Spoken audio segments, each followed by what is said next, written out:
믿음의 삶을 계속 이어나갑니다.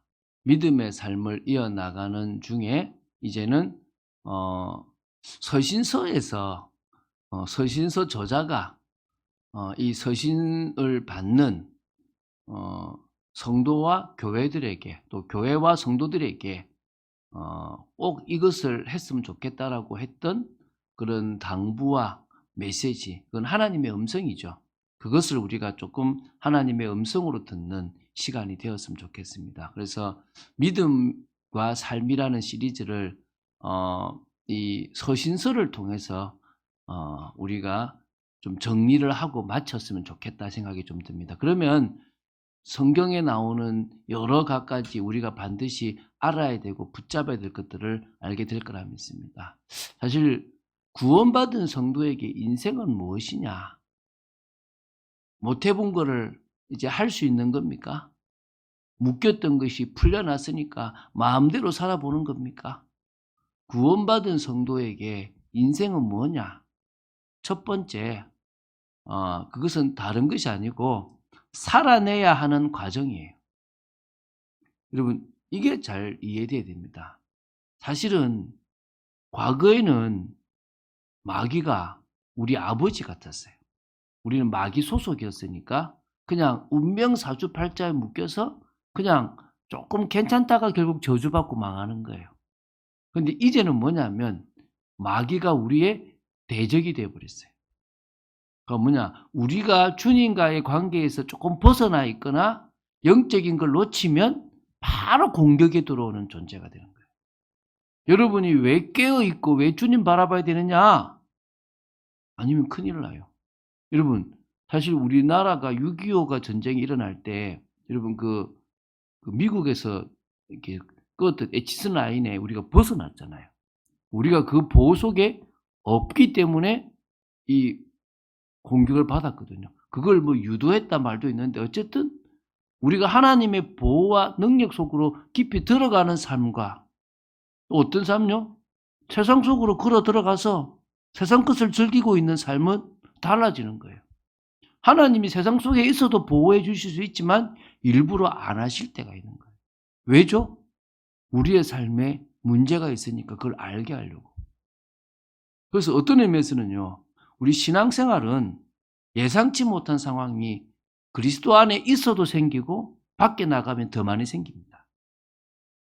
잘못된 선택을 했을 경우에 우리에게는요, 그 선택에 따른 결과가 따라요.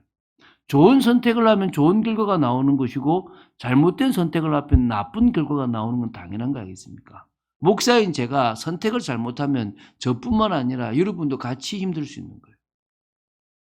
그래서 여러분, 정치 지도자가 잘못된 선택을 하면 그 나라의 백성들이 고난을 당한다 그러잖아요.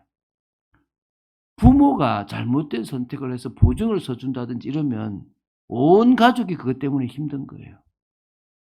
나만 실패하는 게 아니라 나 때문에 다른 사람들도 실패할 수 있는 거예요. 그냥 쉽게 그냥 뭐 불장난을 하다가 그 불이 산불을 내버리면 그것 때문에 어떤 사람은 모든 걸 다 잃어버릴 수도 있는 거예요. 그렇지 않습니까? 그게 인생이에요. 여러분, 세상에 많은 유혹들이 있습니다. 또 유혹이 없더라도 내 속에 갑자기 일어나는 영적 문제가 있어요. 왠지 오늘 그럴 때 있잖아요. 이런 것과 싸워야 되는 인생이라니까요. 근데 그 정도가 아니라 여러분, 억울한 일이 갑자기 와요. 내가 잘못한 것도 아닌데 내가 그냥 뒤집어 쓸 때가 있어요. 여러분, 우리 인생은 이렇게 예상치 못한 여러 인생들이 옵니다. 이것을 우리는 뭐 해야 됩니까? 살아내야 되는 거예요. 그 제가 얘기했지 않습니까? 여러분, 가장 좋은 시나리오가 뭐냐? 내가 주님 믿겠습니다. 나는 오늘도 주님을 내 인생의 주인으로 모십니다. 딱 하고, 됐다. 아들아, 천국 가자. 가장 좋은 시나리오예요. 여러분은 모르겠지. 저는 제가 볼 때 가장 좋은 시나리오예요. 그러면 이 땅에 고통도 없고 아픔도 없어. 고민할 필요도 없고 갈등할 필요도 없어. 바로 어디 가요? 헤븐으로 가는 거야, 헤븐으로. 천국 가는 거예요, 그냥. 그런데 뭐죠? 여러분 지금 예수 믿고 몇 년간 삽니까? 제가 볼 때 일단 10년을 확실히 넘었어. 그리고 뭐죠? 20년도 넘었고, 아이고야, 이거 30년도 넘네. 앞으로 남은 게 20, 30년 더 남은 것 같아. 이 왜 이렇게 긴 세월을 줍니까, 하나님이? 뭐라고요? 살아내라는 거예요. 그런 중에 이 세상을 향한 하나님의 마음을 알라는 거예요. 그래서 호세아 보고는요, 선지자 호세아 보고는 뭐랬냐면, 야, 저 가면은 음탕한 여인이 있다. 고멜이라는 여인이 있으니까 아내로 맞아봐라. 왜 그렇죠? 하나님 마음 알라고. 저 여인이 너희들 이스라엘 같다. 내가 다 씻겨서 내 백성 만들어라면 또 우상 숭배하고 또 타락하고 또 음란으로 간다. 내 마음이 네 마음이 내 마음이다. 네보다 내 마음이 더 아프다. 이거를 어떤 의미에서 우리가 사역하다가 우리는 포기만 하면 돼요. 내가 왜 가냐. 여러분 하다 보면요. 주님의 마음을 알아요. 저는 사역하는 중에 되게 많이 바뀌었거든요. 왜? 나는 이 정도로 이렇게 무시당하는데 주님은 얼마나 무시당인 거냐. 주님에 비하면 나는 무시도 아니네. 또 뛰어넘을 수 있어요. 여러분 세상이 어떤지도 알 수 있는 거예요. 그리스도 아니면 안 된다는 거죠. 그리고 그 속에서 은혜도 받고 하나님이 원하시는 사람으로 계속 변화되어져 가는 거죠. 근데 그게 내 힘으로는 안 되는 거예요. 여러분 내 힘으로 변화되려고 그러면 그건 또 똑같이 율법으로 돌아가고 또 똑같이 행위로 돌아가는 거예요. 나는 주님 바라봤는데 나는 예배 자리 갔는데 내가 기도하는 자리를 지켰는데 이상하게 내가 문제를 이겨요. 나를 핍박하는 사람을 이겨요. 그렇게 되는 거예요. 그래서 여러분 인생은 구원받은 성도에게 인생은요. 복받은 좋은 막 세상 것을 즐기는 게 아니라 뭐요? 살아내야 하는 과정이라고 봐야 돼요. 목사님 너무 힘든데요. 내 지금 인생이 고통스러운데요. 그래봤자 100년도 안 돼요. 200년 내 대본들 여러분 영원한 세계에 비하면 아무것도 아니라는 거예요. 근데 두 번째 살아내야 되는 그 과정 속에 하나님이 사명을 감당할 수 있는 시간표를 주시는 거예요. 근데 제가 살아내기도 벅찬데 사명 감당하냐고요? 여러분 제가 늘 얘기하죠. 여자는 약한데 엄마는 강해요. 여러분 솔직히 생각해 보세요. 아픈데 그러면 뭐요? 아무것도 안 해야 되는데 너무 힘든데 엄마이기 때문에 다시 일어나서 일을 해요. 누구 때문에요? 자식 때문에. 그리고 사명이 있으니까요. 그 사명 때문에 내가 살아 움직일 때가 있고요. 그 사명 때문에 하나님이 힘 주시는 것을 체험할 때가 있다니까요. 여러분 제가 메시지 준비가 여러분 쉽겠습니까? 여러분 저 되게 어려운 사람이에요. 진짜 무식한 사람이거든요. 근데 얼마나 고민하는 줄 아십니까? 메시지 준비하려고요. 근데 그 시간이 사실 저가 은혜 받는 시간이에요. 제가 휴가를 한 주간 보내는데요. 메시지 준비 안 해도 되잖아요. 이거 완전 영적으로 개판되는 거예요. 메시지 준비가 나한테 유익이구나. 알았어요. 여러분 사역하는 게 여러분에게 유익입니다. 여러분 이 답을 내야 돼요. 근데 하나님이 여러분에게만 할 수 있는 일을 주셨다니까요. 목사인 제가 할 수 있는 일, 여러분이 할 수 있는 일을 주셨다니까요. 그것을 알고 그 일에 여러분 인생을 드리는 게 뭐다? 여러분 성도로서 살아있는 인생이에요. 하나님은요. 그래서 구원받은 성도가 또 구원받은 성도들이 모이는 교회가 믿음의 삶을 살아가고 사명 감당하라고 많은 전도자들을 통해서 뭘 주셨습니까? 서신을 쓰게 하신 거예요. 그중에서 우리는 몇 사람이 썼던 서신들이 이 성경으로 채택이 됐어요. 그 성경에 나오는 믿음의 삶을 어떻게 살아라고 하는 것들을 우리가 이제 보는 겁니다. 그러면은 이거 해야 되겠네가 아니라 저 방향을 위해서 나는 뭘로 들어가겠다? 성령의 역사 속으로 들어가겠다. 내가 하는 게 아니라 나는 은혜만 받았는데 넘어지더라. 나는 사랑으로 충만했는데 품어지더라. 이걸 여러분 봐야 돼요. 어려운 인생이에요. 그런데 어렵지 않더라니까요. 누구와의 관계만 맺고 있으면 주님과의 관계. 그래서 그러잖아요. 포도나무에 붙어 있기만 하면 가지는 열매를 맺는 거예요. 가지가 뭔가 힘이 있어서 열매를 맺는 게 아니라 포도나무에 붙어 있는 일만 잘하면 튼실해질 뿐만 아니라 열매 맺는 것도 되게 돼 있다는 거예요. 열매에 집중하지 말고 뭐에 집중하라고요? 붙어 있는 거. 그게 믿음의 삶이에요. 유혹을 이기고 환란을 이기고 믿음의 고백을 계속해 나가는 게 중요한 거예요. 그래서 오늘 이제 로마서를 시작합니다. 제가 이제 머리 아픈 게 이제 로마서 한 권 전체의 믿음의 삶을 다 다룰 겁니다. 로마서 12장 1절 2절 갖고도 설교를 하나 할 수 있는데 12장부터 15장까지를 다 다뤄야 돼요. 그럼 또 고린도전서, 고린도후서 해보자고요. 뭐 내가 합니까? 주님이 아시겠지. 여러분도 한번 서신서에 나오는 믿음의 삶을 딱 한번 보고 우리 디엔드 하자고요. 믿음의 삶. 왜 그러냐면 제가 가만히 처음에 로마서하고 야고보서 하려고 그랬는데 종말에 대한 얘기가 데살로니가 전서에 나와요. 그래, 이것도 종말에 대해서 하려고 또 줬는데 이거 빠져먹으면 안 되지. 또 그러니까 이 고린도전서에서는 또 뭐 이런저런 교회를 또 세워나가는, 그래, 다 하자 이 생각이 들었습니다. 한번 다 해보자고요. 우리 뭐 했습니까? 우리 그 산상수훈 조금씩 해가지고 다 끝냈잖아요. 저한테는 힘들었지만 좋은 시간이었거든요. 여러분들은 좋았겠죠? 어쨌든. 자, 이 시간도 한번 좋은 시간 만들어 보자는 겁니다. 아시겠죠? 그죠? 자, 그러면 로마서가 증거하는 믿음의 삶에서 몇 가지냐? 저는 세 가지를 붙잡았어요. 믿음의 삶, 어떤 삶이냐? 첫 번째, 성도다운 복음적인 삶을 살자. 이게 첫 번째.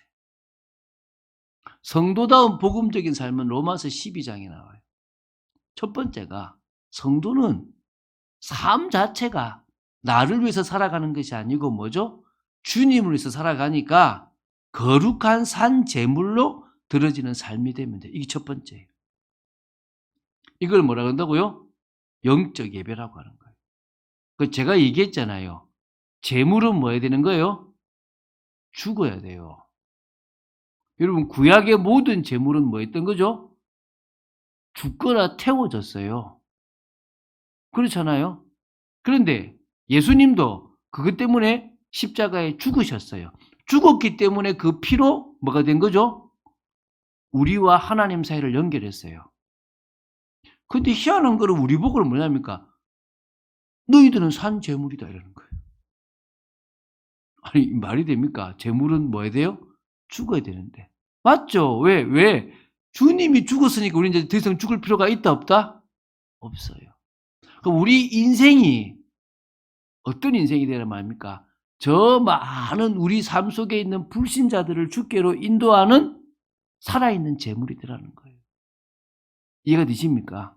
여러분 때문에 여러분 가족이 주님을 믿고, 여러분 때문에 여러분 직장의 동료가 예수님을 믿고, 여러분 친구들이 예수님을 믿고, 여러분을 만나는 사람들이 예수님을 알고 믿을 수 있도록 여러분이 쓰임 받으라는 거예요. 이거 되십니까?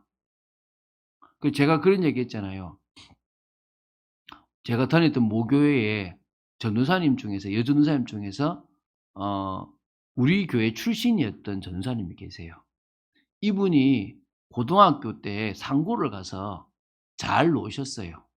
정말 잘 노시고, 그래서 이제 통합측에 있는 신학교를 갔는데, 그러고 나서 나중에 이제 이야기를 하는 거예요. 우리 그때 그 수련회 때 애들을 모아놓고, 내가 사실은 우리 그 애들 전도하고 싶었다. 그래서 같이 놀았다. 같이 어울렸다. 그럼 내 마음을 알고 예수 믿지 않을까 생각했다. 근데 아니더라. 똑같이 보더라. 별 볼 일 없네 보더라. 내가 그때 구별된 삶을 살았으면 어땠을까 이러더라. 맞아요. 처음에는요, 내가 조금 구별된 삶을 살고 예수 믿는 삶을 살면요, 왜 저래? 찌질해. 우리 엄마 왜 그래? 우리 아빠 왜 그래? 저 사람 왜 그래? 이럴 수 있는 거예요. 근데 그 삶이 계속 진행되면 어느 날 인정해요. 그리고 뭐합니까?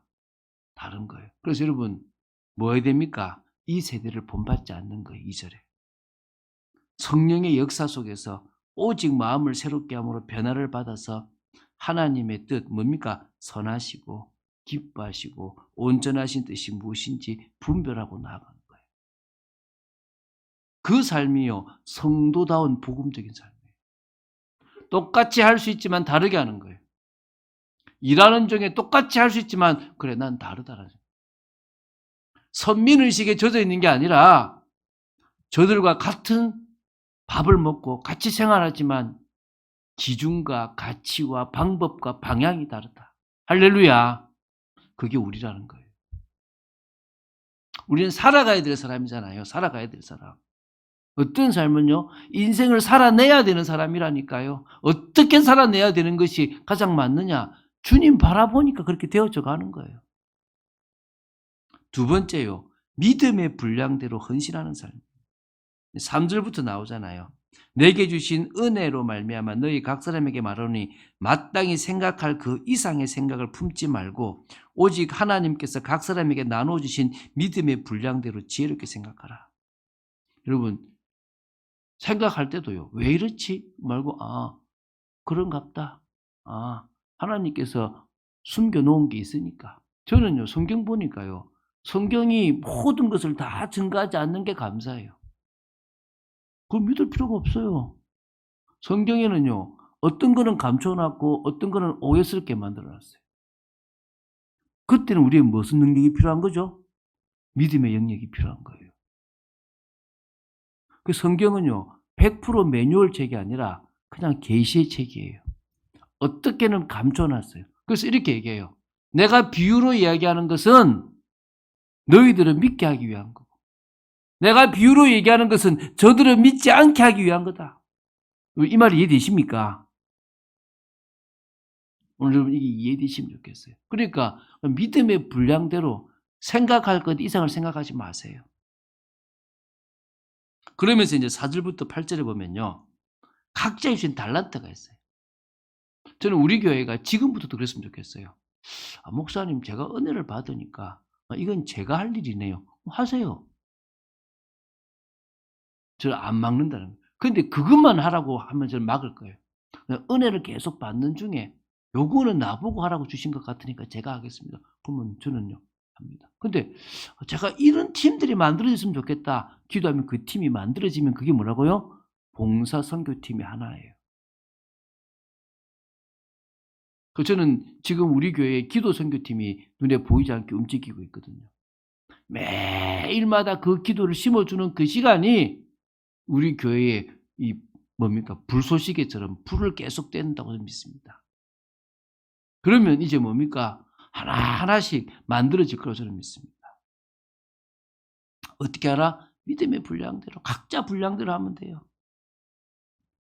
이제 세 번째입니다. 뭐 하느냐? 공감하라는 거예요. 진실한 마음으로 사람들과 뭐요? 공감하라는 거예요, 공감. 사랑에는 거짓이 없습니다. 악을 미워하고 선에 속하라고 9절에 나옵니다.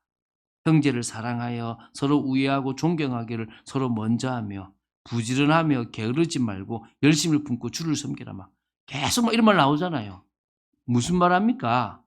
여러분, 내가 하나님의 은혜를 받고 사랑을 받았잖아요. 그러면 내가 그 사랑받은 자로서 뭐 하면 됩니까? 이제는 사랑이 필요한 사람들에게 공감해 주면 돼요.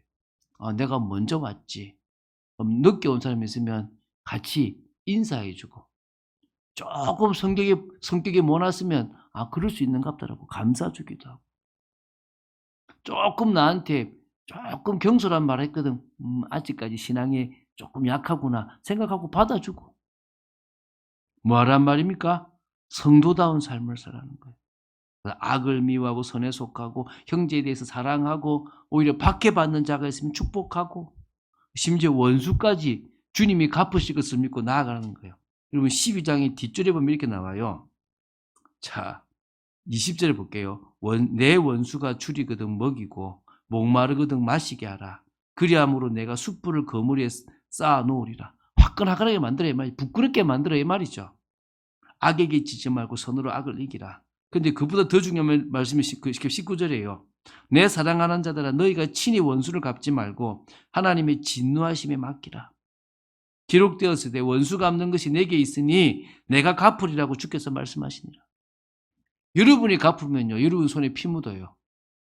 누가 갚게 하시라고요? 하나님이 진노로 그 사람 갚게끔 하면 돼요. 나는 말하고 오히려 줄이면요, 먹이고 목마르면 물 마시게 하는 거예요. 그럼 나는 저 사람이 하는 악을 선으로 이겨버리는 거야. 근데 이게요, 어려워요. 저도 어렵더라고요. 근데 주님의 사랑 속에서 이게요, 기도하는 중에 품어지고 넘어가져요.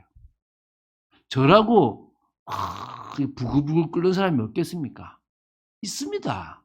여러분 알다시피 제가 얼마나 성격이 다혈질입니까? 그런데요, 누구보다도 용서가 되고 누구 축복 기도가 돼요. 왜입니까? 그게요, 성도다운 복음적인 삶이 내가 잘해서가 아니라 주님과의 은혜 속에서 되기 시작하는 거예요. 자, 두 번째입니다. 하나님의 의를 실천하는 성도가 되었으면 좋겠다는 거예요. 이게 이제 13장입니다. 이게 좀 의라고 얘기하니까 멀게 볼지 모르겠지만요, 하나님의 공의는 그 구약 시대나 지금 시대나 영원토록 동일하게 계속 적용되고 있어요. 여러분, 좀 첫 번째, 세상의 법을 지키는 성도라는 이런 타이틀을 좀 생각해 봤으면 좋겠는데요. 로마서 13장 1절 2절을요, 조금 교회가 잘못 해석하고 있어요. 각 사람은 위에 있는 권세들에게 복종하라. 권세는 하나님으로부터 나지 않음이 없나니 모든 권세는 다 하나님께서 정하신 바라. 그러므로 권세를 거스리는 자는 하나님의 명을 거스림이니 거스리는 자들은 심판을 자취하리라. 이렇게 보면요, 뭡니까? 이 정권을 누가 세웠어요? 하나님이 세웠고, 이 정권에 대한 권한을 누가 주셨어요? 하나님 주신 것처럼 보여요. 그 말이 아니에요. 물론 조선시대든 고려시대든 저 어떤 시대든 그 시대의 정권은 하나님이 허락하시는 거예요. 근데 이걸 계속 읽어보면 그 정권에 복종하고 그 정권을 따르라 이 말이 아니고 그 권세에 순종해라 이 말이 아니에요.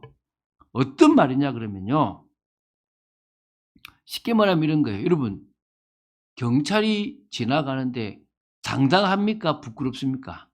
두렵습니까? 당당하면 여러분은 법을 잘 지키는 사람이야. 근데 내가 뭔가 잘못하면 갑자기 경찰 보면은 큰일 났다 이러시는 거예요.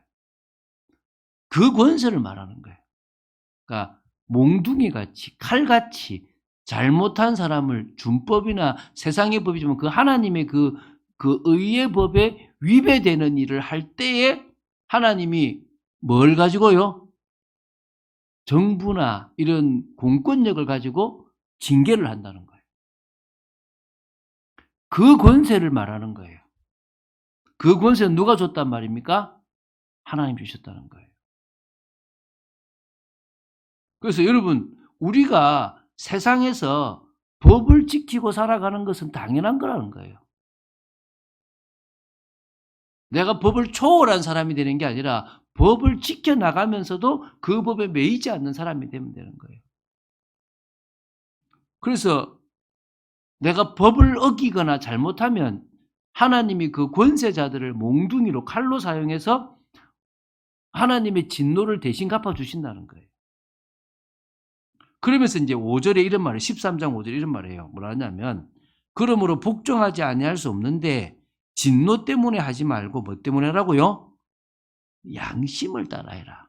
그러니까 제가 우리 전도사님한테 그래요. 내 사역 양심을 따라한다. 우리는 사역에도 양심이 있거든요.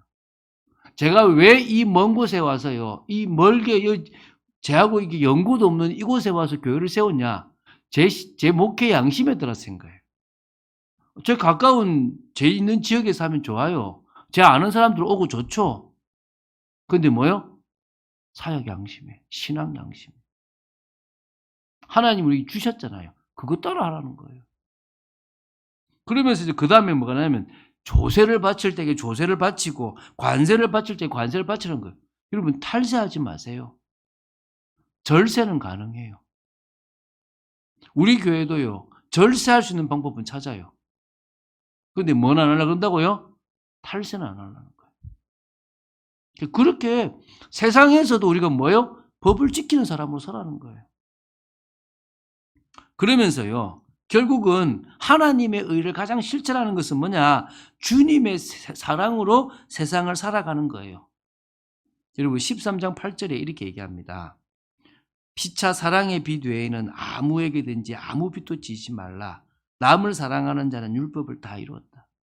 여러분 세상의 법을 지키는 것도요. 세상을 사랑하기 때문에 우리나라를 사랑하기 때문에 지키는 거예요. 저는 우리 자녀들을 보니까 되게 애국자더라고요. 여러분 요새 애들이요. 이 SNS 때문에 되게 애국자가 돼요. 그래서 애들이 대부분요. 일본을 되게 싫어하고 중국도 되게 싫어해요. 그러면서 애들이 우리보다 더 많은 정보들을 알아요. 그런데 이제 그들이 그런 나라에 대한 사랑이 있으면 바뀌잖아요. 하나님에 대한 사랑이 있으면 사람에 대한 사랑이 있으면 바뀌는 거예요. 이렇게 나와요. 자 보세요.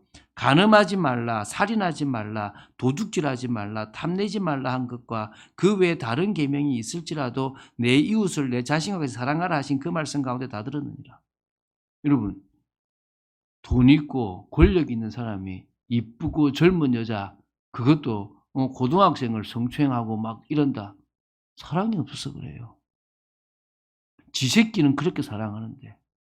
여러분 어떤 사람이요 사장인데 공장을 만들어 식품을 만드는 사장인데 집에 오랜만에 누워 자고 있는데 아들이 좀 배고프다 그러니까 그래서 돈을 주고 과자 사 먹으러 돈을 주는데 한참 가서 사가고 보니까 불량식품 지가 만들어 파는 거야.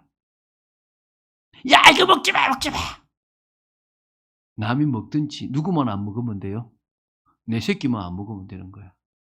안 먹겠어요? 여러분 그게요 뭐가 없는 겁니까? 사람을 사랑하는 마음이 없는 거예요. 사랑받지 못했다는 증거예요. 내가 하나님의 사랑을 받기 시작하면 내가 정상적으로 회복이 돼요. 내가 주님의 사랑으로 계속 채워나가다 보면 그냥 용서가 되기 시작하고 다 바뀌는 거예요. 물론 왔다 갔다 하죠. 함부로 하지 않는 거예요. 성도를 귀하게 여기고 세상 사람도 귀하게 여기는 거죠. 생각해봐요. 내가 저 여자를 귀하게 여기면 간음하거나 살인하거나 내가 이상한 짓 하겠어요? 안 한다는 거예요. 그래서 오히려 뭐 하느냐? 빛의 갑옷을 입으라는 거예요. 그 의미가 뭐냐? 종말이 가까이 왔고 세상은 지금 취하고 자고 있고 성도들도 그 속에서 취해가고 있는데 어둠의 일을 벗어라. 타락의 일을 벗어라. 음란한 일을 벗어버리고 자신의 육신을 채우는 것을 벗어버리고 뭐해라? 오직 예수 되고 오직 성령 충만되라 이 말인 거예요. 믿습니까? 여러분 정말 빛의 갑옷을 입으세요. 예수 그리스도로 무장하시기 바랍니다. 아 주님이 나 때문에 십자가 지셨지 내가 이 죄를 짓는다면 주님의 십자가를 부끄럽게 하는 거 아니겠냐. 빛의 갑옷을 입으십시오. 나는 오직 주님으로 충만해서 저 세상 것을 이기겠습니다. 나는 성령의 능력으로 충만해서 세상 것을 이기겠습니다. 그걸 말하는 거예요. 그거 잘하면 천국 가는 게 아니에요. 구원받은 자로서 우리는 뭐 하잔 말입니까? 구원받은 자의 삶을 살자는 거예요. 내 힘으로 살아갈 수 없으니까 성령의 능력을 덧입으면요 바뀌어진다는 거예요. 세 번째, 이제 사람을 살리는 성숙한 제자로 서자는 겁니다. 이게 이제 14장, 15장입니다. 여러분, 먼저요, 교회 안에 있는 연약한 자를 위해서 헌신할 수 있어야 돼요. 여러분, 제가 보니까 교회 생활을, 신앙 생활을 오래 하면요, 상처를 많이 받든가, 실망을 많이 하거나, 비난을 하거나, 뭔가 율법주의에 빠지거나, 자기 색깔을 가지면서 그냥 그럭저럭 살아가게 돼요. 제가 볼 때는 문제가 있는 겁니다. 그냥 저도 과거에 그럴 뻔했었어요. 제가 복음의 능력을 붙잡지 못했으면 실망하고 또 교회를 떠났을 수도 있을 겁니다. 저희 형님은 교회를 떠났던 적이 있어요. 왜? 교회가 실망이 돼서. 저도 떠날 뻔했어요. 너무 실망이 돼서. 그런데 하나님이 은혜를 주시면서 오히려 이 현장을 바꾸라고 저에게 마음을 주셨더라고요. 그래서 2절부터 6절에 보면요. 몇 가지 일이 있는데 그 중에 뭐가 있냐 그러면 음식에 관한 게 있고요. 남의 하인에 관한 게 있고요. 날에 관한 게 있어요. 좀 설명해 볼게요. 자, 어떤 사람은 고기를 먹고 어떤 사람은 채소만 먹어요. 그래서 고기를 먹는 사람은 채소만 먹는 사람을 무시하고 채소만 먹는 사람은 고기를 먹는 사람을 비난해요. 이게 무슨 말이냐면 이게 제사와 관계되어 있는 거예요. 그 당시에 신전에 드려졌던 음식이 있어요. 고기 음식이 있어요. 이 고기 음식이 너무 많다 보니까 이거를 다 처치곤란하니까 이거를 시장에 내다 파는데 싼 값에 내다 파는 거예요. 그럼 뭐가 있냐면 제사상에 올라가지 않은 신전에 바쳐지지 않은 고기가 있고 신전에 바쳐진 고기가 있는 거예요. 그러면 돈이 없는 사람은 어떻게 해야 돼요? 신전에 바쳐진 고기라도 싸니까 뭐 해야 됩니까? 사 먹어야 되잖아요. 근데 그중에서 나는 우상에게 드려진 음식을 먹을 수 없어. 난 그만 채소만 먹고 말 거야. 이런 사람이 있는 거예요. 그럼 어떻게 하겠습니까? 각자 신앙대로 하면 돼. 뭐 가능하면 채소도 먹고 또 고기도 먹는데 하나님 응답 받아가지고 안 받쳐지는 고기 먹으면 좋겠죠. 근데 다 받쳐졌으면 뭐요? 가서 먹어도 돼요. 근데 먹고 있으면은 막 비난할 필요는 없어요. 또 자기가 깨끗하게 하고 싶으면 안 먹으면 돼요. 그걸 가지고 이러니 저러니 할 필요가 없다니까. 근데 그러고 있는 거예요. 집에 하인이 많은데요. 어떤 하인은요, 이 하인의 좀 끝발이 좋으니까 상전보다 더 권한이 세게끔 막 상전 같은 막 행동을 해. 그러니까, 야, 너가 그 하인 그렇더라. 그럴 필요도 없어요. 그냥 뭐요? 그 당시, 그럼 그런갑다 하고 생각하면 되는데, 미주알, 고주알 따질 필요가 없는 거예요. 어떤 날은 안식일, 주일, 중요한 날이지. 어떤 날은, 야, 뭐 다 중요하지. 네, 다 중요해도 되고, 특별히 더 중요해도 되는 거예요. 그게 계속 우리가 말했던 거잖아요. 여러분 이해되십니까? 그러니까 결국은요, 하나님의 눈으로 보면 음식으로는 하나님 나라를 망하게 안 하면 돼요. 제가 얘기했잖아요. 제가 우리 지금 동서 얘기했잖아요. 뭐라고요? 자꾸 저보고 한 잔씩 해래. 그것도 명절에 하서방 성경에 술 취하지 말라 그랬지. 술 먹지 말라.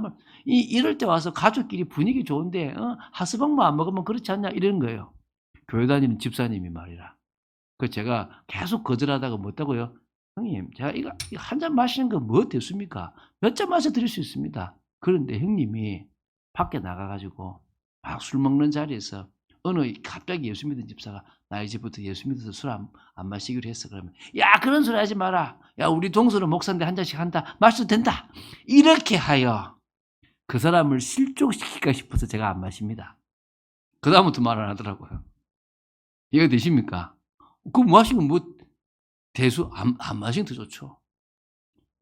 우리가요, 하나님의 나라를 음식으로 망하게 할 필요는 없잖아요. 그래서 여러분 믿음의 눈으로 보면 돼요. 아, 저분은 이제 왔는데 아직 조금 약하구나. 아, 저분은 오래됐는데도 약하구나. 그러면 기도해 주면 돼요. 하나님이 끊게 하실 거고 변화시킬 거고 바꾸게 하시겠죠. 결국 믿음의 분량대로 될 거라고 믿습니다. 그래서요, 성숙한 제자의 신앙 기준을 좀 보겠습니다. 자, 로마서 14장 8절 9절을 제가 읽을 테니까 잘 한번 보세요. 우리가 살아도 주를 위하여 살고 죽어도 주를 위해서 죽나니 그러므로 사나 죽으나 우리가 주의 것이로다. 이는 이를 위하여 그리스도께서 죽었다가 다시 살아나셨으니 곧 죽은 자와 산 자의 주가 되려 하심이라. 여러분 고백되면 돼요. 뭐라고요? 살아도 주를 위해서 살고 죽어도 주를 위해서 산다. 이거 뭡니까? 사나 죽으나 우리가 누구의 것이다? 주의 것이다. 여러분 이거 고백되면요, 내 인생이 자꾸 내려놔요. 내 자식도 내려놓고 내 인생도 내려놓고 내가 추구하려고 하는 성공도 내려놓아요. 여러분 7절 보면 제가 충격받았어요. 7절 한번 읽어볼게요. 우리 중에 누구든지 자기를 위하여 사는 자가 없고 자기를 위해서 죽는 자가 없다 그러잖아요. 제가 이거를 몇 번 읽다가 어느 날 가만히 보니까 야, 지금 반대네, 반대. 우리 중에 누구든지 주를 위하여 사는 자가 적고 주를 위하여 죽는 자는 거의 없다. 지금 이 시대 교회에 그렇게 많은데 안 그래요? 근데 그 시대는 뭐요? 우리 중에 누구든지 자기를 위하여 사는 자가 없고 자기를 위해서 죽는 자도 없대요. 야, 이 반대죠, 반대. 자, 17절 한번 읽어봅시다. 14장 17절. 여러분 명심하십시오. 우리가 교회에서 뭔가를 할 때요, 하나님의 나라는 먹는 것과 마시는 것이 아니에요. 오직 성령 안에 있는 의와 평강과 희락이라. 제가 전에 교회에서 체육대회를 했거든요. 저는 체육대회를 하면 음식을 준비하잖아요. 그러면 이게요. 이해는 돼요. 성도들이 내가 준비하고 내가 먹겠지. 근데 저는 좀 뭐라 그럴까? 요새 못 먹는 사람 없잖아요. 그러면 뭐요? 새 가족이 와서 먹게끔 하고 그거를 조금 진짜 교회에 나눠줘야 되는데 내가 한 번 먹었다 이러면 골치 아프잖아요. 우리가 좀 뭐요? 먹는 것 마시는 게 하나님 나라가 아니고 뭐요? 성령 안에서 같이 의를 나누고 평강과 희락을 나누는 게 그게 그거잖아요. 우리 기준이 되면 되는 거예요. 교회 일을 할 때. 23절입니다. 의심하고 먹는 자는 정죄되었나니 이는 믿음을 따라 하지 아니하였기 때문이라. 믿음을 따라 하지 아니하는 것은 다 죄니라. 할렐루야. 믿음으로 하세요. 믿음으로 그냥 하시면 돼요. 자, 그래서 여러분 세 번째, 하나님께 영광 돌리는 삶이 중요합니다. 좀 길지만 마무리하겠습니다. 이게 이제 15장이에요. 여러분 결정을 할 때요. 어떤 게 복음에 유익하냐라고 결정하세요. 어떤 게 더 나은 거냐라고 결정하세요. 그래서 15장 2절에 보면 우리 각 사람이 이웃을 기쁘게 하되 선을 이루고 덕을 세우도록 해라. 여러분 이 말이 이해되십니까? 유익하도록 하라는 거예요. 그러면서요. 예수님도요. 하나님께 영광이 되도록 모든 일을 하셨어요. 심지어 예수님이 가장 할례의 추종자로 오셨던 것도 다 뭐요? 하나님께 영광 돌리는 삶을 살기 위한 거였다는 거예요. 그래서 여러분 자 이제 정리할게요. 자, 로마서를 통해서 볼 수 있는 것은 성도다운 복음적인 삶을 살자. 1번. 그죠? 두 번째 뭡니까? 하나님의 의를 실천하는 성도, 주님의 사랑 속에서. 맞습니까? 세 번째는 그 사랑 속에서 사람을 살리는 성숙된 신앙, 제자의 모습을 가지고 교회에서 헌신하고 세상 속에서 헌신하자. 믿습니까? 그래서 자, 결론 맺겠습니다. 은혜를 놓치지 않으려는 중심이 중요합니다. 이제 중요한 거죠. 노력도 중요하죠. 여러분, 내가 하면 율법이에요. 종교입니다. 내가 은혜 받는데 주님이 그 마음을 주시고 하게끔 되면 그것은 뭡니까? 복음적인 삶이에요. 그래서 여러분, 이 은혜를 맛봐야 돼요. 이 은혜에 대한 맛이 가득 있으면요. 갈등이 오잖아요. 제가 우리 교회 전사님은 안 그럴 건데 전에 교회 보면은 여자 전사님 중에서 사례를 안 받고 그 교회 사역을 하시는 분들이 있는데요. 이분들의 특징이 뭐냐면 하다가 기분 나쁘잖아요. 그만둬 버려요. 근데 사례받는 목회자들은 뭐요? 기분 나빠도 해야 돼. 한마디로 더러워도 해야 돼. 이럴 때가 있더라니까. 근데 그 시간에 제가 뭐 하느냐? 갱신을 하게 돼요. 근데 그 갱신을 하게 되는 가장 밑바닥에 주님이 받았던 은혜가 있으면 내가 그걸 품고 넘게 돼요. 근데 넘고 나면 넘을 때는 정말 힘든데 넘고 나면 내가 중요한 거예요. 그래서 저는 우리 교회에 무급 사역자를 없애는 거예요. 왜 없애느냐? 잘못하면요. 안 해? 이럴 수 있거든요. 저도 악착같이 받잖아요. 왜 받습니까? 이유가 있어요. 난 책임이 있거든. 내가 받는 것보다 더 많은 책임을 하려고 할 뿐이지. 이해가 되십니까? 뭐 때문입니까? 우리는요, 늘 갱신하고 변화돼야 돼요. 근데 그게요, 은혜의 맛이 딱 내 속에 있으면요, 뛰어넘어요. 은혜 맛이 없으면요, 못 뛰어넘어요. 그냥 안 하면 되지 뭐. 중직자분 중에서도요, 은혜 맛이 있는 사람은 헌신해요. 그 맛이 없으면요, 그만둬버려요. 여러분 꼭 이 맛을 이번에 우리가 성령 강림주의를 준비하면서 맛보고 체험해서 성령의 능력이 우리를 바꿔나가는 축복이 되기를 주 예수 그리스도로 축원드립니다. 주는 그리스도시요 살아계신 하나님의 아들심을 고백합니다. 오늘 또 귀한 말씀을 나누었습니다. 저희들에게 이제 로마서를 통해서 먼저 복음적인 삶, 믿음의 삶을 봤습니다. 하나하나씩 성경에 있는 서신서들을 통하여 하나님께서 하시는 부분들을 우리가 보고 인도받기를 원합니다. 하나하나 저희들의 말씀으로 깨닫게 하시고 뛰어넘도록 지켜주시옵소서. 주 예수 그리스도 이름으로 기도드립니다. 아멘.